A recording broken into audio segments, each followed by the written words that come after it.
But I'm not sure about the others kung ano yung arrangement. Oo, kasi may mga kwento din yung sa Venice na yun, na yung iba ay hindi talaga rin naayos yung pagpunta nila. Magigitilan daw. I can't remember yung mga names na kasalaman ng pagpunta na. Pupunta daw kayo isang kilalang actor, isang sikat na actor na nag-sponsor na ticket nila papunta doon. And then may mga, ano lang kung anong feelings mo dito kasi yung mga comments na supposed to be ang pag-uusapan daw yung movie, yung exhibition, yung opinion ng movie. Pero mas nag-fix daw siya nung issue yung gown mo, yung red carpet mo, yung parang mas pinag-usapan yung ano mo, kaysa dun sa pag-uusapan ng pagkain yung sa red carpet mo, kaysa dun sa the movie itself, yung parang reception na nakakanood. Anong pakiramdam? Okay, gets. Well, for the festival naman itself, the star talaga was the film. So, yung reviews, kung ano yung reception ng mga nakanood, I think nagdagdag pa nga sila ng screenings for Phantosmia.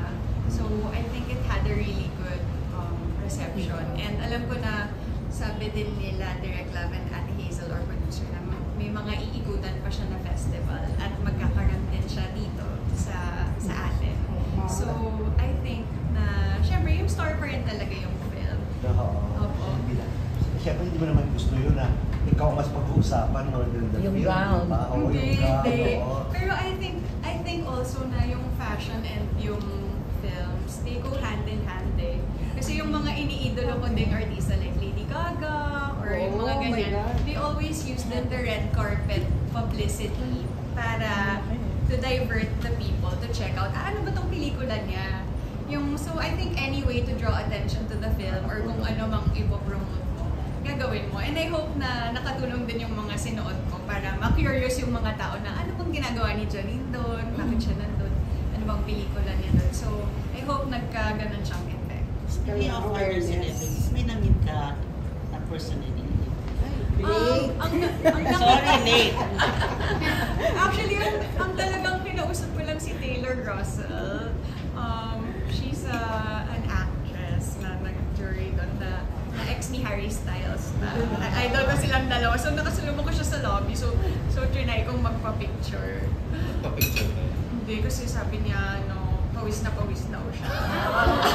Sobrang init kasi. Amerikana siya? Yeah, American, si Taylor Russell. Sure. Opo. Yeah, kasi syempre I don't wanna disappoint. Tsaka parang feeling ko kami yung Philippine delegation dun eh. So, gusto ko din talaga ipakita na, yung mga fashion designers natin dito, sobrang world class. And dalawa lang po. At trending pa rin yung comment. Hey, I'm so grateful kasi syempre yung mga dalawang designers talagang pumayag na damitan ako dun sa Venice Film Festival. Yung red kanina? Black po kay Ino Soto. Black pala. And then yung blue kay Vanya Rowe. Ano tawag ng powder? Powder.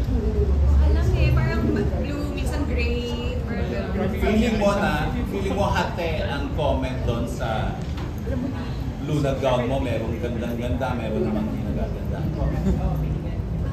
Parang mostly nakita ko nagagandahan naman. Or ewan ko baka di ko na nakikita yung mga... First time naman yung narinig sa'yo.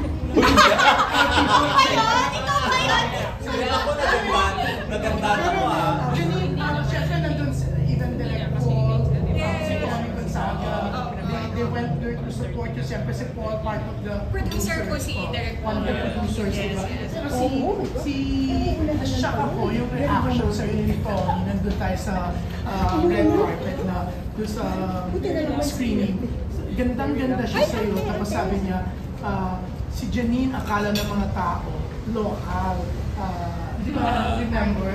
Kala nila taga doon, pero dalang ganda-ganda mo. Comment. So, what can you say? Sobrang grateful po kasi napaka-supportive din ng mga kasama ko doon. Like sila, Miss Ronnie nga nandun, at si Tito Ronnie. Parang happy sila na pinipicturean ako sa red carpet and very supportive lang. So, ayun. Proud to be Filipina yung pakiramdam ko talaga doon. Kasi makikita mo din doon sa may red carpet na merong flag for each nationality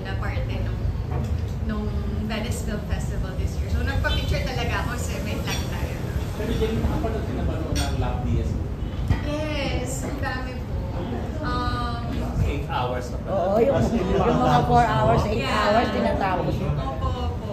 Pero, I did kasi another film with Direct Lab before this one, pero yun, hindi pa po ume-air. So after Dirty Linen, yan talaga po yung ginawa ko. Dalawang pelikula kay Direct Ah, Lab. dalawa. Ano yung isa? Hindi pa po siya, Hindi pa pwede. hindi pa siya ume-air. Parang wala pa siyang premiere. Sobrang chill. As in yung crew niya, 12 people lang. So coming from like a big teleserye set, sobrang parang tahimik, tapos parang pamilya lang, parang dalawang service lang, sama-sama kayo. Pag lunch or pag dinner, bababa kayo together, eat kayo together. Isang camera lang. So sobrang, ang layo nung, sobrang layo ng setup. Kaya nung nag-start din ulit ako ng Lavender Fields, parang nanibago ulit ako na, to si Iris, ang taas-taas pa. Yung huli kong ginawa lang Pia, so parang, oh my gosh, ang hirap. Pero ang saya na pwedeng ma-experience ko na yung two different kinds. Then how did your paths with Direct Lab cross? Paano yung the first movie was offered to you, or how was it? How were you interested? Actually, I owe it also to Dreamscape. Kasi sa Dirty Linen, si Ate Hazel Orencio, who is Direct Lab's longtime producer, assistant director, and actress, kasama ko siya na kami yung mga kasambahay sa bahay ng mga Fiero. So, I kept telling her nung Dirty Linen na, Ate, can I do anything for you pag meron kayong gagawin ulit ni Direct Lab? Super niligawan ko talaga siya na, kahit ano gagawin ko, like, I wanna work with you guys. So, I'm just grateful that she did that for her.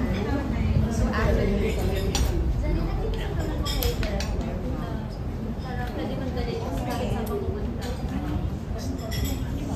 siguro na yung motivation niya talaga is na to be true to Filipino stories.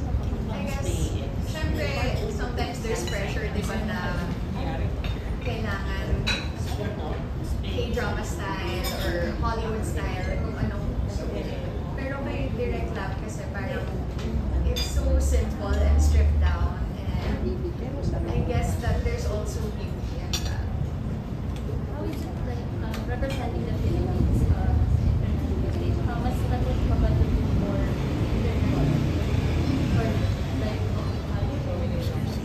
Actually, I really prefer na parang gumawa ng mga project dito, like yung Fantosmia or yung Lavender Fields, and then hopefully that's what gets discovered internationally. Parang not really for me to move somewhere else and start a career there. Parang mas gusto ko na if I do have a project outside, it's because of something I did here. Parang, I guess like Miss Dolly or yung parang ganun. Janine, sa dami mo nang nagawa na role, may dream role ka ba? Yung role? Opo. Ano? Pero never ko siya ma-articulate. Pero parang kung ano yung next role, parang ay, ito pala yung dream ko. Walang specific. Wala. Like itong sa bago mo, biglang natupad na sa isa sa mga dreams. Oo, paano ka napapayag? Okay sa'yo may kontrabida ka doon sa Lavender. Yeah, actually kasi for me, hindi ako kontrabida eh. Pero may justification In my ba head. yun? Paano ba yun yung sa character mo doon? Opo. Oo, Yeah. kung bakit ka gano'n? Yeah, oo. Justify siya. Yeah. Feeling ko kasi nung finish sa akin, feeling ko hindi kasi siya kontrabida eh. Parang galit lang siya pero siya yung asawa. Kasi sa mga early episodes ngayon, episode 10, it's an Netflix.